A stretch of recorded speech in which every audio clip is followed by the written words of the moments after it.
Guys, so today we are going to be going over just the fundamental day one escape, how to escape from the bottom of side control. But there's going to be factors that make it work or not make it work, right? We all know to use our frames, we all know to have our hands in front of us, to create space and push, but sometimes it works and sometimes it doesn't. Guys, there's a fundamental principle in the frames that we're going to explain from the standing position, okay? So, who's the biggest person?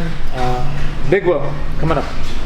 Okay, every week you're on YouTube, you know, what can I say? So you see, everybody already knows him, so it's even easier, okay? We don't even need to do the introduction like Big Will, put your hands behind your back. Your job is going to be to shove me into the wall, okay? So I'm going to be here and look at my frames. Go ahead, Big Will, go. You see that? It's really difficult, right? Now watch this. This time the difference is going to be my elbows are going to touch my body. Big Will, shove me into the wall. He's able to shove me. It was not a magic trick. If we switch, all right, Big Will didn't know I was going to do this example. He didn't know he was going to be chosen for this video. Big Will, stay like with your arms like this. Your elbows are a little bit away. So look at that skeletal structure that Big Will has. So now, if I try to go, as you can see, nothing happens, right? Big Will, now put your elbows to your body. You know, I'm able to like shove them very easily. So the difference is the placement of the frames. So on the floor, this is exactly the same thing. So a lot of us, when we're in bottom side control, our elbows are touching our ribs, okay? And just be in a standard side control, Big Will. Both knees on the floor, exactly, the stock version, right?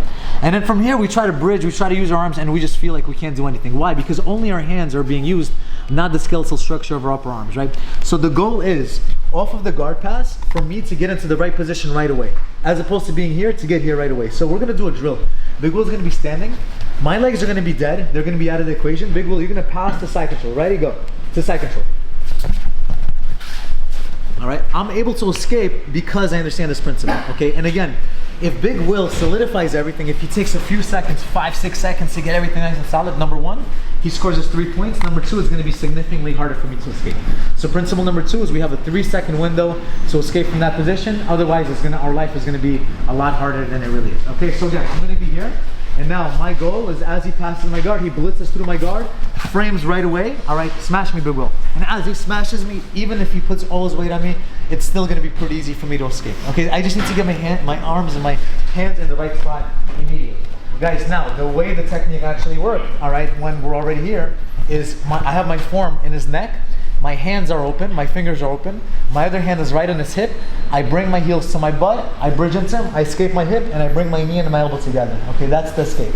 Once we're here, this arm that's on my neck, I want to loosen that up, so I want to circle my hand on the inside, block, and now as Big Will reaches for my head, he actually helps me slide out, and I'm actually able to go to my own close guard. So I'm using his forward pressure against him. Okay, that's like a little trick that you can use as well. So you're here, bridge, hip escape, circle, and now as he does forward pressure, that helps you slide yourself out, go to close guard. You can go to half guard like we did last week, you can go to butterfly, you can do whatever you want to do. Now you're out of danger, okay? But again, you have 3 seconds, and you have to get your frames in the correct spot, your elbows away from your ribs, and then you're going to be good to go, ready to rock. All right, let's give it a try, guys.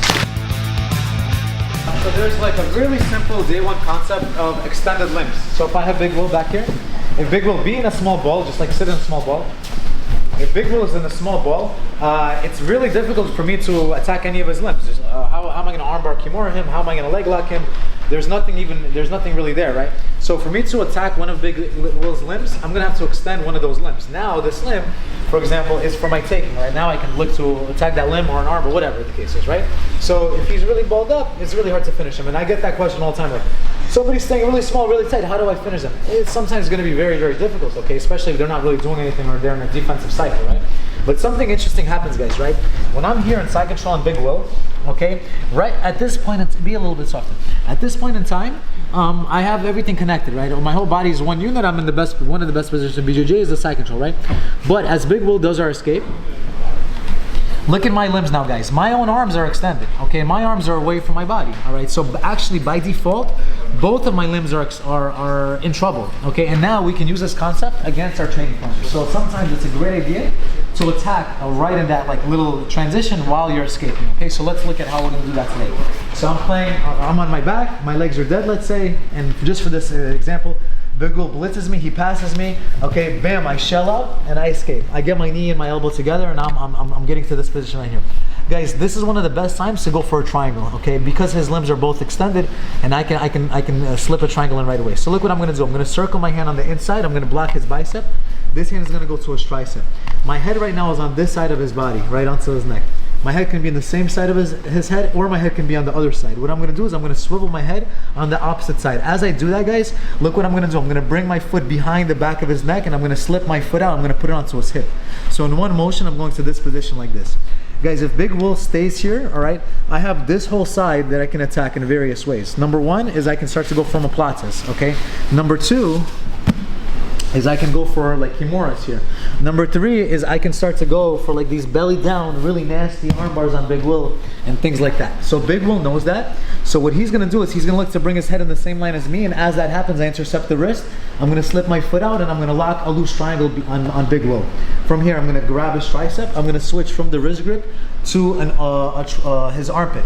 As I do that, I'm gonna swivel my hips and I'm gonna bring my knee behind the back of his shoulder like this. I'm gonna do 2 downward heels just like this.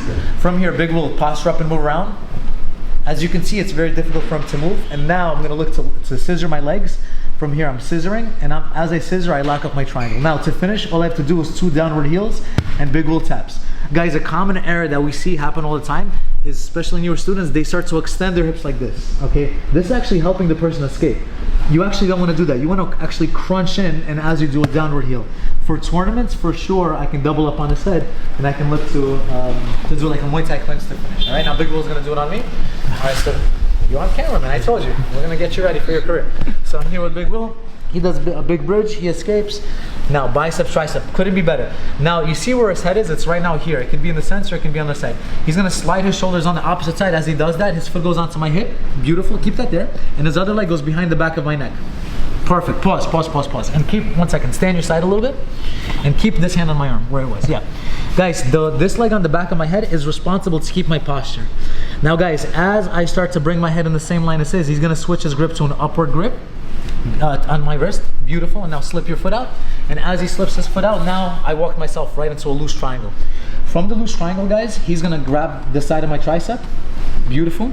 This hand he's gonna switch to my armpit, beautiful, like a big uppercut, yeah, beautiful. He's gonna swing his hips just like this, lose my shoulder. Now I can't really do much, I can't posture. He's gonna scissor his legs, he's gonna lock the triangle, downward heel, and make me tap right away. It's not gonna be too much effort for him to finish me right. Any questions, guys? We're good to go. Let's give that a try, guys. 1, 2.